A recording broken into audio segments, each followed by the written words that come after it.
And with me to talk about today's major development, Toronto criminal lawyer Karen McArthur. Hi. Ms. McArthur, how will police forces all across the country now have to accommodate this particular decision? Well, I think they're going to be obliged to warn communities about dangers lurking out there, but at the same time, they're going to have to consider, I think with legal advice, the rights of the perpetrators that they are attempting to apprehend, because they have privacy interests protected underneath the Charter.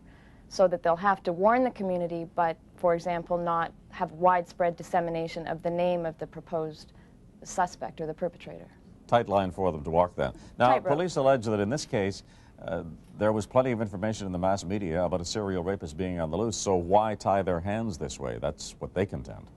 Creative defense, probably dreamt up by a high-paid-for lawyer, but not appropriate. What do we pay police forces for with our hard-earned tax dollars? We pay them to warn the community and to help effectively police the community. While we might have the media does some of that, it's not their job, and that's not what our tax dollars are directed for. So just a creative defense. What did Jane Doe mean when she said she saw this case, the way the police handled it, as systemic sexism?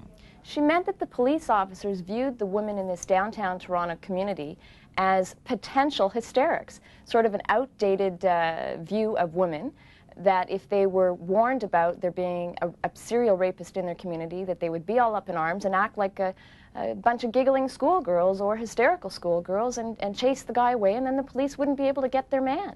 So at the expense of women's security interests, their lives, they made good on their chase for the man.